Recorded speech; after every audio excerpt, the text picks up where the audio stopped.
안녕하십니까. 먼저 바쁘신 와중에도 한의타렌즈 웨비나에 참석해주신 많은 선생님들께 감사의 말씀을 드립니다. 오늘은 오중초점 인공수정체 인텐시티 원리와 임상 결과라는 주제로 퍼스트 삼성안과 최성호 원장님께서 강의를 진행해 주실 예정입니다.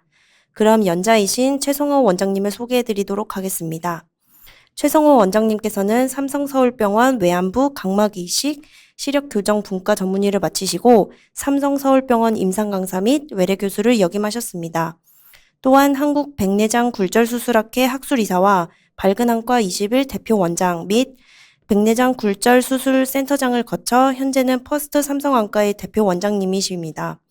강의가 진행되는 동안 Q&A 창을 통해 질문을 남기실 수 있으십니다. 질문은 강의 종료 후 별도 Q&A 시간에 답변 드릴 예정이오니 강의를 들으시면서 자유롭게 남겨주시기 바랍니다. 그럼 최성호 원장님을 모시도록 하겠습니다. 안녕하십니까. 퍼스트 삼성안과의 최성호입니다. 오늘 말씀드릴 주제는 오등초점 렌즈인 인텐시티, 부제목으로 다이나믹 라이트 유틸라이제이션이라고 붙였는데요. 어떤 의미에서 다이나믹 라이트 유틸라이제이션인지 또 임상 결과가 어떤지에 대해서 말씀을 드리도록 하겠습니다. 우선 간단하게 저에 대해서 좀 소개를 드리도록 하겠습니다. 모르시는 분들도 있으시기 때문에 저는 이제 주로 다초점 인공성체, 그 다음에 굴절 수술하는 전안부 안과 의사입니다. 그래서 학회에서 좀 얼굴을 보신 분들도 계시겠지만 주로 안과 의사회나 대한안과 학술대회 또는 백내장 굴절수술학회에서 다초점 인공성체하고 굴절수술에 관련된 내용을 많이 발표를 해왔고요. 또 모 회사에서 다초점 인공성체와 또 옵티컬 바이오미터에 대한 연구를 계속하고 있고 또 임상 연구 같이 펀딩을 받아서 진행을 하고 있습니다. 다음에 또 다른 회사에서의 다초점 인공성체에 대한 발표도 한 적이 있고요. 또 여러 가지 좀 열심히 하다 보니까 백내장 교과서에서 다초점 인공성체 관련된 내용도 집필을 공동 저자로 하게 된 바가 있습니다. 주로 이제 굴절 수술 관련해서는 이제 백내장과 각막의 그 관계를 봤을 때 뗄래야 뗄 수가 없죠. 그래서 저는 주로 백내장 근시 난시 교정뿐만 아니라 불규칙 난시 교정에 대한 관심이 많습니다. 그래서 토포그래픽 가이드 어블레이션을 많이 해왔기 때문에 여기에 관련된 내용을 발표를 한 적도 있고, 또 최근에는 그 트랜스엡시얼 토포그래픽 가이드 PRK, 그러니까 올레이저 라섹인데 이것을 토포 가이드로 이용을 한 방법을 이렇게 노모그램을 만들어서 이제 조만간 국제 학술지에 게재할 예정입니다. 그리고 이제 클리어라고 해서 기존의 이제 렌티클 익스트랙션의 가장 최신 버전에 관련된 연구도 계속 하고 있어서 이제 기존의 이 수술 방법이 시력 회복이 좀 더뎠지만 이것을 좀 빨리 하도록 하기 위해서 이제 그 제조사인 스위스 진머사와 계속 커뮤니케이션을 하면서 소프트웨어 업그레이드를 계속 많이 했고, 현재는 저희 안과의 경우에는 거의 다음날 1.0 이상 나올 확률이 거의 80% 이상 되고 있습니다. 그리고 이 수술로 근시나 이제 난시를 재교정하는 그런 방법에 대한 방법도 연구를 통해서 구현을 해서 이제 조만간 또 이것도 발표를 할 내용입니다. 그래서 이제 그 각막에 대해서 좀 잠시 말씀을 좀 드리면은, 기존 시력교정 수술의 경우에는 이제 근시 난시만 교정을 했었고 최종적인 각막 형태에 대해서는 고려를 하지 않았었습니다. 잘 아시겠지만 이제 라식 라섹 수술을 하시고 나면은 1.0 시력을 이제 본다 하면 이제 성공한 수술이다라고들 다들 생각을 하실 텐데, 이 환자분의 경우에는 10년 전에 라섹 수술을 받으시고 저희 안과에 이제 건조증 때문에 오셨는데, 각막의 형태를 보면은 이제 어블레이션 존이 위쪽으로 올라와 있고 중심부에 주변부와 그 어블레이션 존의 주변부를 보면은 좀 급격한 색깔 변화, 즉 굴절력의 변화가 있는 것을 볼 수가 있습니다. 그래서 야간에 이제 빛번짐이 있으신데, 사실 이런 눈에서는 다초점 인공성체를 넣었을 때 야간에 빛번짐이 더 심해지고 야간 시력이 오히려 더 많이 떨어져서 환자의 불만족이 증가할 수 있는 그런 요인이 됩니다. 최근에 나온 퍼스널아이즈라고 해서 이제 5월 달부터 저희 안과에서 국내 처음으로 이제 시행을 하고 있는데, 이제 수술 전에 이제 각막에 비대칭이 있고 그 스큐드 레디알 데비에이션이 있는데, 이렇게 수술을 하고 나서 다음날 각막 지형도의 모양을 보면 이제 광합부가 상당히 넓게 되어 있고 또 비대칭이 완전히 사라진 것을 볼 수가 있습니다. 시력도 바로 다음날인데도 불구하고 1.2로 볼 수가 있습니다. 그래서 이런 형태의 각막을 유지를 해야지만 나중에 나이가 들어서 백내장이 생겼을 때 수술을 해서도 문제가 없고 좋은 시력을 얻을 수가 있고 또 야간의 빛번짐도 예방을 할 수가 있습니다. 그래서 오늘 말씀드릴 그 수술의 내용은 이런 각막 형태가 정상이라는 전제 하에서 또 망막 기능도 정상이라는 전제 하에서 이제 얘기를 들으시면 되겠습니다. 또 다른 케이스입니다. 이 환자는 이제 과거에 이제 라식 수술을 받으셨는데 보시다시피 각막의 모양이 상당히 불규칙합니다.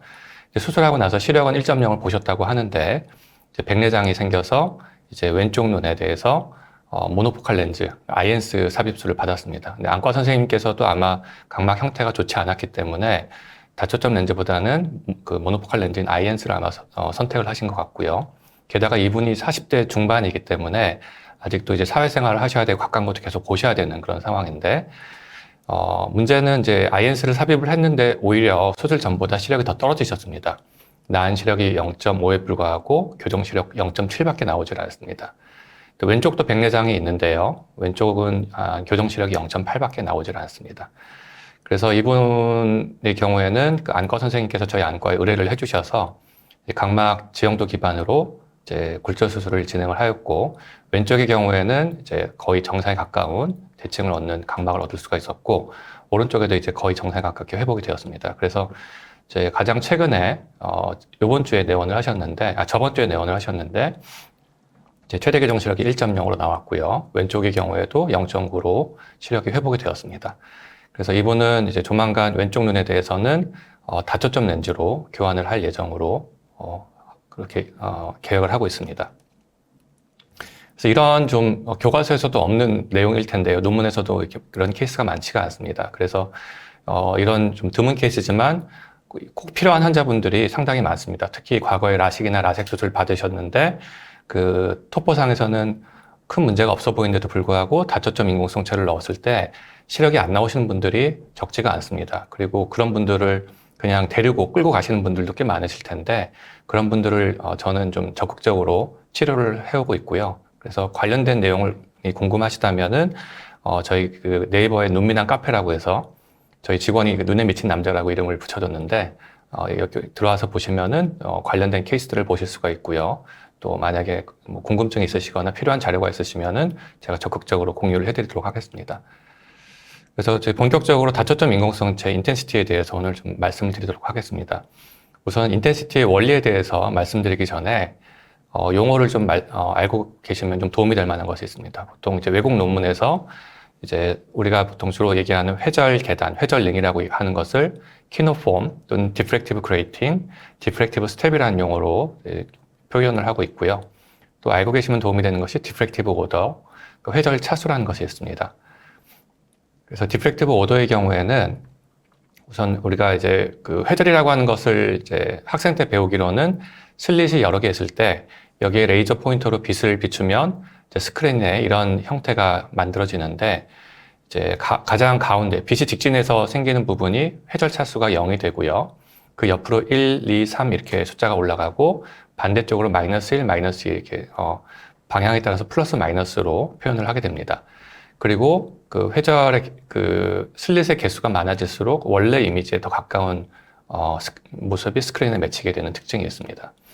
그런데 이제 인공성체는 이런 슬릿이 아니라 이제 스텝을 이용을 하죠. 그래서 이 스텝이 만약에 사각형의 스텝이라면은 이제 직진하는 0차에 해당하는 불빛이 있고 또 좌우로 나눠지는 1차, 2차, 마이너스 1, 마이너스 2에 해당되는 빛이 있습니다. 그런데 이 스텝을 이렇게 기울기를 형성을 하게 되면은 이제 한쪽으로 가는 빛의 에너지 양이 더 많아지게 됩니다. 그래서 플러스 1, 마이너스 1의 크기를 보면 플러스 1이 훨씬 더 많아진 것을 볼 수가 있고요.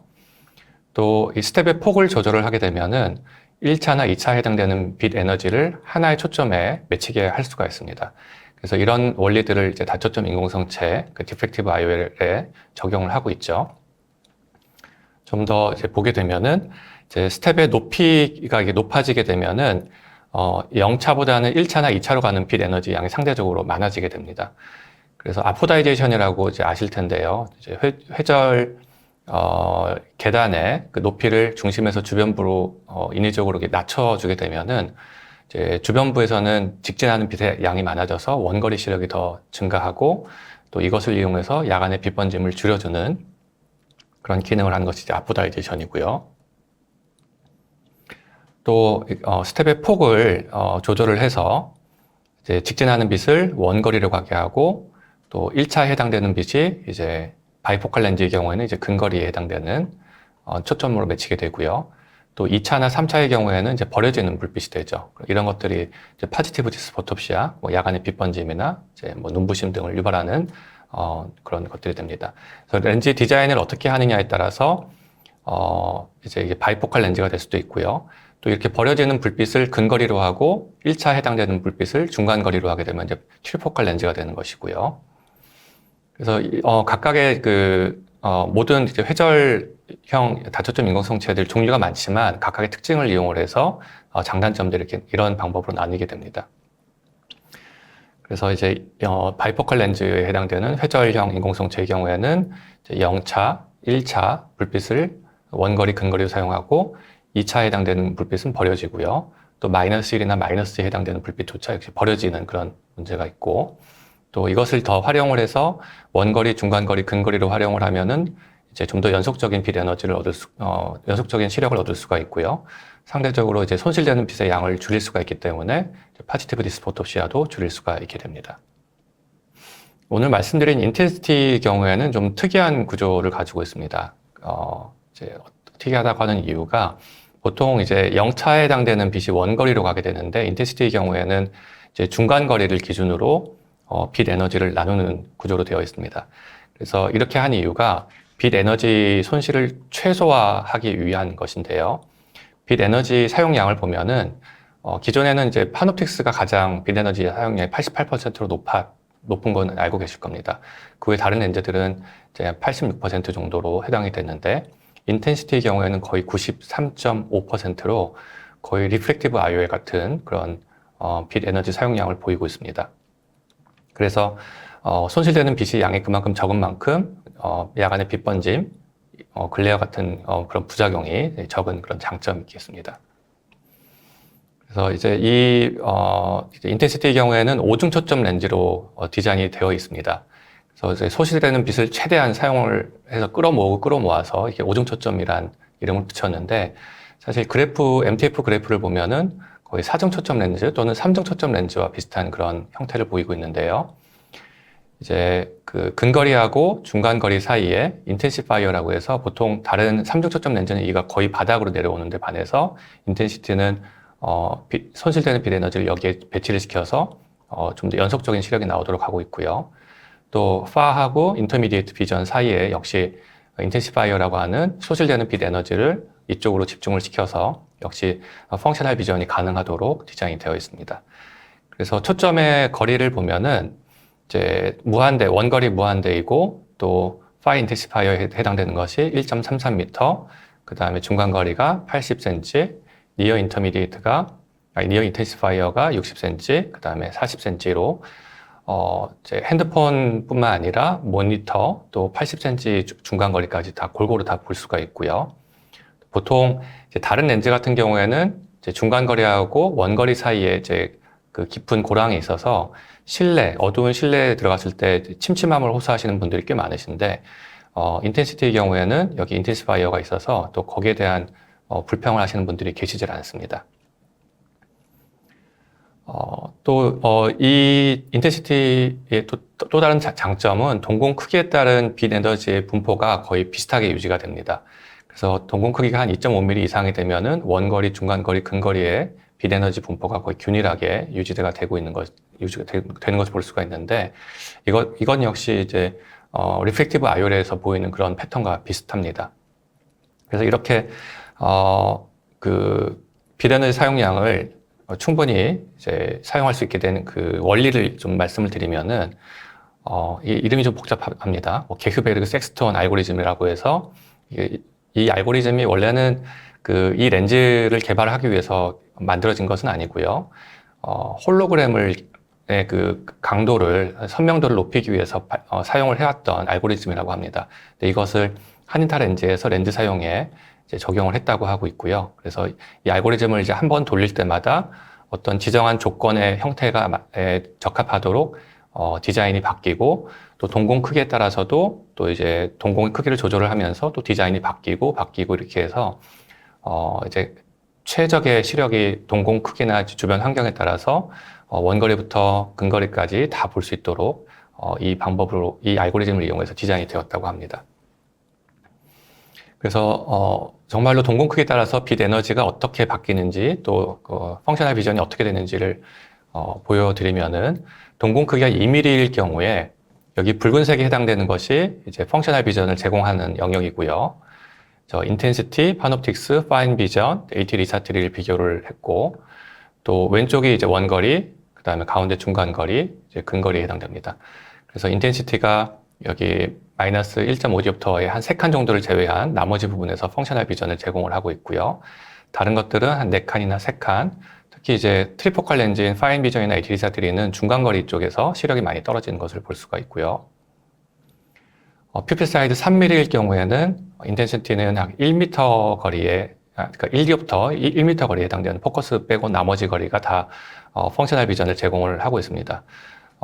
파놉틱스의 경우에는 한 70cm 거리에서부터 0.75디옵터, 그러니까 거의 2m 이상에 해당되는 부분까지 기능이 떨어져 있고요. 그 외에 중간거리나 근거리는 잘 유지가 되고 원거리 역시 유지가 잘 되는 것을 볼 수가 있고요. 그 외에 트리포칼 렌즈의 경우에는 이제 근거리 또 80cm에 해당되는 중간거리가 잘 보이지만 60cm 모니터 거리에 해당되는 기능은 많이 떨어집니다. 그래서 파인 비전이나 리사트리를 쓰시는 삽입받은 환자분들 경우에는 중간거리가 보인다고 수술을 했는데 모니터가 안 보여서 불편하다고 하시는 분들이 꽤 많죠. 그건 다들 아실 만한 내용이고요. 또 퓨필 사이즈 4.5mm, 그러니까 메조픽 컨디션에서의 그 시력을 보면은 거의 역시 그 인텐시티가 가장 좋은 결과를 보이고 있고 40cm에서부터 거의 한 50cm 거리까지 펑셔널 비전을 제공하고 있고요. 나머지 렌즈들을 보면은 이제 중간 거리가 많이 비어 있는 것을 볼 수가 있고요. 또 포인트 스프레드 펑션입니다. 그 헬로우를 본 것인데 인텐시티는 빛 에너지를 최대한 초점으로 모으기 때문에 주변의 헬로우의 그 강도가 상당히 약한 것을 볼 수가 있습니다. 리사트리는 상당히 강하고요. 또 파인 비전과 인텐시티의 그 오큘라 스캐터링 인덱스하고 MTF를 비교한 자료인데요. 이제 모든 영역에서 인텐시티가 다 좋은 결과를 보였다라는 보고가 있었고요. 다음으로는 저희 안과의 임상 결과에 대해서 말씀을 드리도록 하겠습니다. 우선 인텐시티는 크게 이제 두 가지 디자인으로 되어 있습니다. 이제 넌토릭의 경우에는 저는 이제 시르프 타입을 사용을 하고 있고요. 또 그 넌토릭 중에서 그 링 쉐입의 4개의 합틱을 가지고 있는 그런 디자인도 있습니다. 근데 저는 이제 시르프 타입만 사용을 하고 있고, 또 토릭 IOL의 경우에는 특이하게 이렇게 플레이트 합틱으로 사각의 합틱을 가지고 있는 그런 디자인으로 되어 있습니다. 이렇게 만든 이유가 이제 로테이셔널 스테빌리티 때문에 이렇게 디자인이 되어 있다고 하고, 주로 유럽 의사들은 이런 디자인을 더 선호한다고 합니다. 재질은 동일하게 하이드로필릭 아크릴 재질이고요. 인시전은 2mm 인시전으로 충분히 삽입이 가능합니다. 그리고 토릭 렌즈의 경우에는 각막 난시 3디옵터까지 교정이 가능하고요. 저희 안과에서는 총 41안에 대해서 수술을 하였고 3개월 이상 데이터가 예쁘게 모인 눈이 37안이었습니다. 토릭 IOL은 14안에 대해서 시행을 하였고요. 포함된 환자 중에서 2안은 과거에 라식 수술을 받은 케이스가 있었습니다. 우선 어떤 공식이 가장 정확했는지 말씀을 드리면, 우선 위에는 아르고스이고 아래는 아이마스터 700입니다. 이제 아르고스에서는 이제 바렌 유니버셜 2하고 홀라데이 2 모두 플러스 마이너스 0.5디옵터 이내에 타겟에 들어올 확률이 약 86.5%, 91.9%로 이제 두 공식 모두 이제 양호한 결과를 보였고, 홀라데이 2가 조금 더 높긴 했습니다. 그 다음에 아이마스터 700의 경우에는 바렌 유니버셜 2, 홀라데이 2 거의 비슷하게 86.5%, 86.5%로 같았지만 이제 플러스 마이너스 0.25디옵터 이내에 들어올 확률이 바렌 유니버셜 2가 훨씬 더 그 홀라데이 2보다 높은 것을 볼 수가 있고요. 인텐시티뿐만 아니라 다른 렌즈에서도 바렌 유니버셜 2가 좀 더 정확하게 나타납니다. 그래서 아이마스터 700을 쓰실 경우에는 바렌 유니버셜 2를 쓰시는 게 좋으시고 아르고스 쓰실 경우에는 어떤 공식을 쓰셔도 상관이 없겠습니다. 시력 결과를 보겠습니다. 이제 왼쪽 위에는 나한 원거리 시력, 나한 근거리 시력이고요. 이제 최대 교정 원거리 시력, 그 다음에 최대 교정한 근거리 시력입니다. 그래서 나한 시력으로는 1.0 이상 나올 확률이 이제 80%이고요. 0.8 이상 나올 확률은 거의 한 93% 정도 이상으로 되었고, 0.6으로 나온 케이스가 한 분 계셨는데, 이분은 이제 망막 부종 때문에 시력이 좀 덜 나왔던 분이셨습니다. 그리고 근거리의 경우에는 모두 거의 대부분에서 98%에서 J2의 시력을 봤었고, J4 나온 분이 이제 마큘라 이데마 때문에 이렇게 좀 시력이 덜 나왔던 분이고요. 그 다음에 최대 교정 시력은 거의 이제 98% 이상에서 1.0 이상 시력이 나왔고, 1.5도 나오신 분이 있었고요. 최대 근거리 나은 시력의 경우에도 거의 J2 이상으로 교정이 되었습니다. 난시 교정 효과를 보겠습니다. 이제 이 노란색이 술 전 난시인데, 거의 이제 1.0디옵터의 코니아 실린더를 가지신 분들이 거의 대부분이었고요. 수술하고 나서는 전부 0.5디옵터 이내로 다 들어오셨습니다. 그래서 술 전에는 이제 평균 난시가 0.84디옵터였고요. 수술하고 나서 0.23디옵터로 이제 줄었고, 센트로이드 값이 0.11로 상당히 정확도가 높은 것을 볼 수가 있습니다. 그래서 토릭 렌즈의 결과는 그냥 믿고 수술을 하셔도 될 정도로 결과가 좋았습니다. 그리고 디포커스 커브를 보면은 얼만큼 이제 연속적인 시력을 보여주는지 제공하는지 알 수가 있는데요. 이제 플러스 0.5디옵터부터 마이너스 3디옵터까지 렌즈를 쭉 교환을 했을 때 거의 대부분의 영역에서 0.9 이상의 시력을 보여주고 있고요. 가장 이제 낮게 나오는 부분이 마이너스 1디옵터에 해당되는 거리인데, 이 부분에서 시력이 0.8에서 0.9 사이에 존재를 했습니다. 지금 이게 모노오큘라 디포커스 커브이고, 바이노큘라 디포커스 커브의 경우에는 이제 훨씬 더 높아지겠죠. 근데 이제 이 렌즈라고 하는 것이 동공 크기에 따라서 결과가 달라질 수가 있기 때문에 이제 다른 그룹에서 스터디한 데이터를 한번 확인을 해봤습니다. 그래서 아웃파스 그룹에서 보고한 내용을 보면은 저희 그래프와 거의 비슷한데, 여기서는 마이너스 0.5디옵터 정도에서 시력이 0.9 정도로 나오고, 나머지 영역에서는 다 1.0 이상의 시력이 나오는 것을 볼 수가 있고요. 또 다른 그룹에서 보면은 이제 양안으로 교정을 했을 때 거의 이제 0.9로 살짝 내려가는 부분이 한 마이너스 0.75디옵터이고요. 나머지 부분에서 다 1.0 이상 시력이 유지가 되고 있습니다. 또 수술하고 나서 이제 시간에 따른 시력 회복이 되는 양상을 이제 보면은 이제 단안으로 수술 후 3개월, 그 다음에 양안으로 3개월, 또 단안으로 수술 후 6개월, 또 양안으로 수술 후 3개월, 그 다음에 원거리, 중간거리, 근거리 시력을 보여주고 있는데, 이제 원거리 시력과 중간거리의 경우에는 이제 3개월보다는 6개월째 다 증가를 하였고요. 또 시력도 이제 로그만 시력이기 때문에 이제 마이너스로 가면 1.0 이상 시력이죠. 그래서 지금 다 마이너스 값을 보이고 있고, 근거리 시력의 경우에는 이제 0.05인데요. 이 정도면 0.9 이상의 시력을 이제 보장을 하는 겁니다. 그래서 뉴럴 어댑테이션이 발생을 하면서 시력도 더 향상된다는 것을 알 수가 있습니다. 또 다른 그룹의 디포커스 커브를 보면은 여기서는 모노포칼 렌즈, 모노큘라 디포커스 커브인데도 불구하고 대부분 다 1.0 이상의 시력이 나왔다라고 보고를 하였고요. 또 다른 그룹입니다. 여기서는 마이너스 3일 경우에 한 0.9 정도의 시력이 나오고, 나머지 부분에서는 거의 1.0의 시력이 나온다라고 보고를 하였고요. 또 네덜란드 그룹에서 이제 발표한 내용을 보면은 저희와 비슷하게 마이너스 1디옵터 정도에서만 떨어져 있고, 나머지 영역에서는 거의 1.0 이상의 시력이 나온 것을 확인을 할 수가 있습니다. 다른 렌즈의 디포커스 커브와 이제 비교한 것이 좀 의미가 있어 보이는데요. 이제 이 파란색이 인텐시티이고요. 그 다음에 약간 옅은 황토색이 리사트리, 그 다음에 갈색이 파놉틱스입니다. 그래서 원거리는 리사트리가 좀 더 좋은 것으로 되어 있는데, 모든 렌즈들이 다 1.0 이상의 시력을 보이고 있고, 이제 중간거리, 그러니까 상당히 넓은 영역에서 1.0 이상의 시력을 유지하고 있는 것이 인텐시티이고요. 또 근거리 마이너스 2.5디옵터에 해당되는 경우에는 대부분 역시 다 1.0 이상의 모든 렌즈들이 다 제공을 하고 있습니다.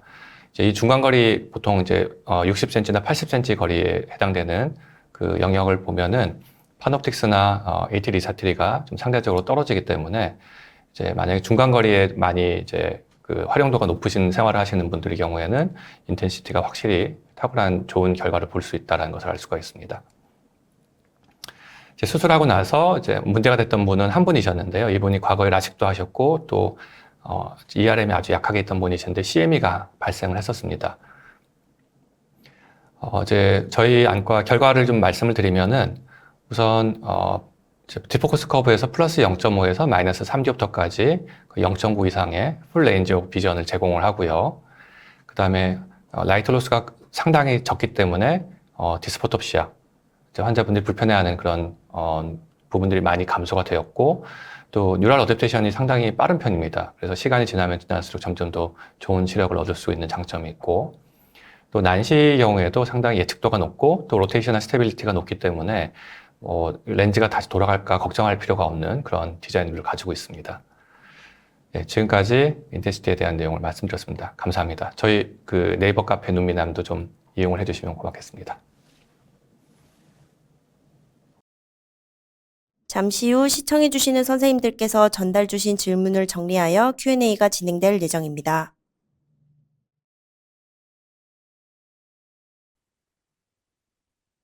안녕하십니까. 네, 포스 3장학과의 최성호입니다. 다시 한번 인사드리겠습니다. 그 녹화 영상인데도 불구하고 중간에 제가 좀 실수를 한 부분이 있어서 너그럽게 용서를 좀 해주시기 바라겠습니다. 그 지금 5개의 질문이 올라왔습니다. 우선 첫 번째 질문이 야간 빛번짐과 전체적인 환자 만족도에 대한 경험은 어땠는지에 대한 내용인데요. 우선 환자 만족도의 경우에는 제가 따로 설문을 하지는 않았습니다. 그런데 이제 외래에서 직접 이제 환자분들을 대하면서 느껴지는 그 것을 이렇게 기존의 렌즈와 비교를 해보면은, 저는 이제 파놉틱스하고 거의 비슷하다는 느낌을 많이 받습니다. 파놉틱스 렌즈가 다른 트리포컬 렌즈보다 좀 환자분들이 편해하시고 또 중간거리에 대한 만족도도 높고 하시는데, 이제 그 인텐시티 경우에는 그런 비슷한 그런 경험을 많이 말씀을 하셨고, 근데 파놉틱스의 좀 단점이라고 얘기한 것이 아까 앞에서도 말씀드렸다시피 실내에 들어가면은 갑자기 좀 침침하다고 하시는 경우가 종종 있으신데, 인텐시티는 거기에 대한 불만을 말씀하신 분들이 아직은 없었습니다. 그리고 야간 빛번짐의 경우에도 거의 파놉틱스와 거의 비슷하다는 느낌을 많이 받고 있고요. 시간이 지나면서 또 금방금방 또 적응을 하시기 때문에 지금까지 뭐 빛번짐 때문에 문제가 됐던 경우는 없었던 걸로 기억을 하고 있습니다. 예. 그다음 두 번째 질문으로 이제 넘어가겠습니다. 디포커스 커브가 상당히 좋아 보이는데 초점을 5개로 나누면 대비 감도가 떨어질까 봐 우려된다라고 하셨는데요. 저도 맨 처음에 그 빛을 억지로 나눈다는 거에 대해서는 솔직히 이제 좀 이 결과에 대해서 좀 의심을 가졌었습니다. 그런데 이제 실제 수술하고 나서 환자분들이 만족도가 상당히 높았다는 걸 알게 되었고요. 그래서 이 렌즈가 왜 이렇게 이제 빛을 많이 나누는데도 불구하고 만족도가 높은지에 대해서 이제 공부를 하다 보니까 이것을 원거리, 중간거리, 근거리를 로 가는 불빛을 일부러 나눠서 길게 빛을 나눈 것이 아니라 원래 소실될 수 있는 빛들을 모아서 이제 원거리, 중간거리, 근거리는 최대한 충분히 기능할 수 있게 나누고 소실될 수 있는 빛을 나누어서 오중 초점으로 만들었기 때문에 오히려 빛 사용량을 늘리고 또 디스포톱시아를 줄이는 방향으로 렌즈가 디자인이 되어서 제 환자분들이 만족도가 꽤 좋았다는 것을 알게 되었고, 그래서 디포커스 커브도 역시 원거리부터 중간거리까지, 근거리까지 연속적으로 쭉 제공을 할 수 있다는 것을 이제 이번에 하면서도 저도 확인을 할 수 있었고요. 또 실제 진료실에서도 환자분들이 만족도가 꽤 높은 그런 렌즈입니다. 그래서 대비감도 제가 따로 검사를 하진 않았습니다. 최근에 저희가 그 대비감도 검사를 그래서 더 궁금해서 장비를 하나 이제 도입을 하긴 했는데 아직 그 결과는 나오진 않았는데 몇 케이스를 좀 해보니까 그래도 결과가 다른 렌즈에 비해서 더 나쁘거나 하진 않았습니다. 그리고 다음으로 넘어가도록 하겠습니다. 시간이 경과하면서 그 플레이트 타입의 시프트를 경험을 하신 분이었다고 되어 있는데 인텐시티 토릭의 경우는 어떨지 궁금하네요 라고 질문 주셨고요. 주로 이제 유럽에서 나오는 렌즈 중에서 플레이트 합틱을 쓰는 회사가 제 짜이스 렌즈죠. 짜이스 렌즈는 하이퍼로피 시프트가 빈번하게 일어나는 경것이 많이 보고가 되어 있습니다. 근데 그 인텐시티의 경우에는 짜이스 렌즈보다 훨씬 더 좀 스티프합니다. 그래서 캡슐이 컨트랙처 될 때 그 유지할 좀 버티는 강도가 좀 더 강하다는 느낌을 받고 있고요.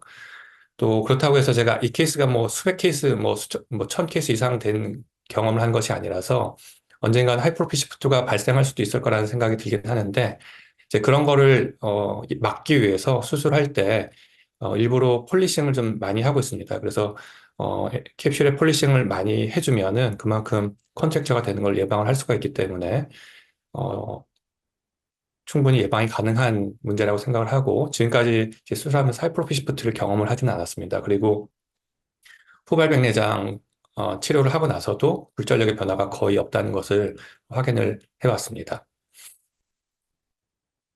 그 다음에 4번으로 넘어가도록 하겠습니다.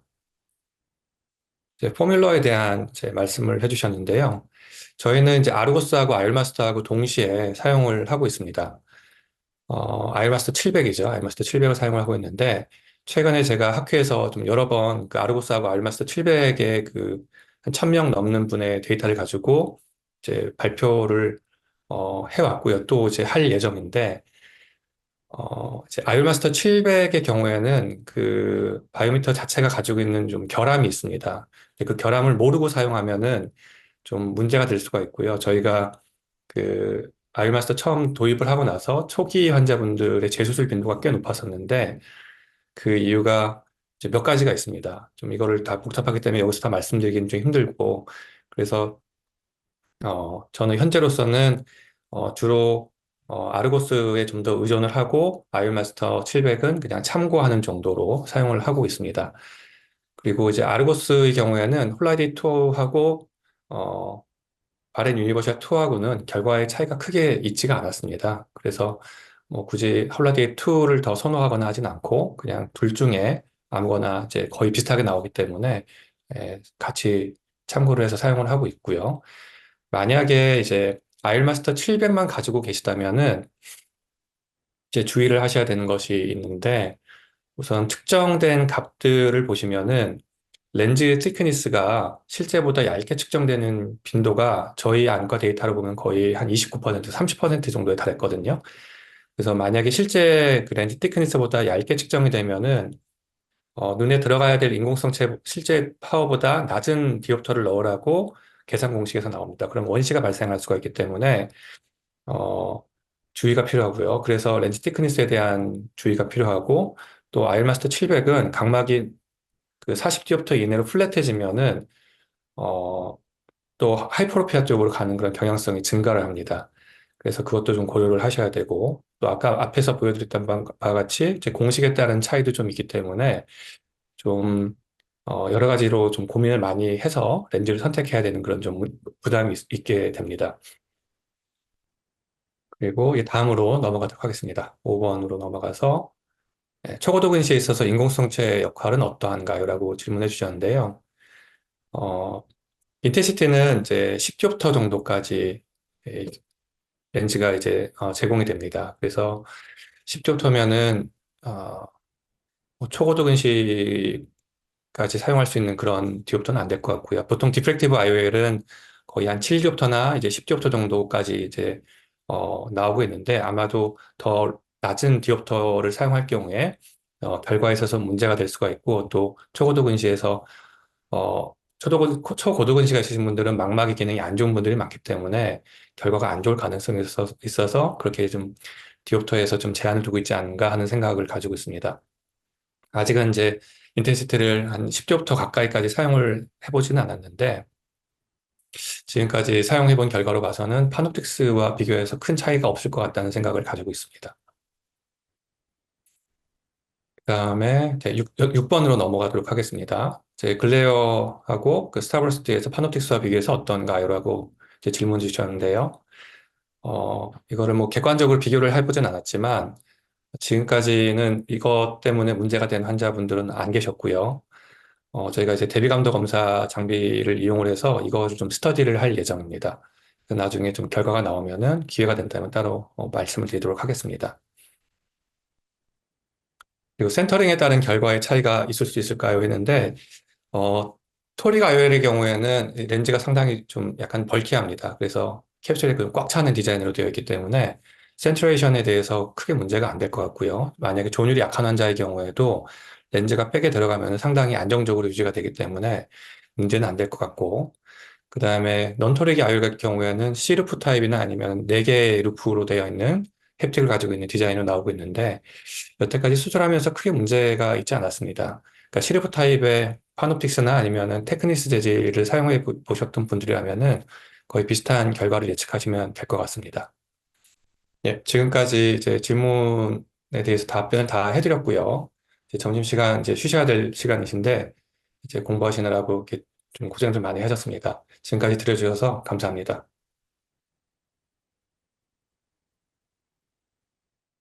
이로써 한의탈렌즈 웨비나를 모두 마치도록 하겠습니다. 추후 더 나은 모습으로 찾아뵙도록 하겠습니다. 감사합니다.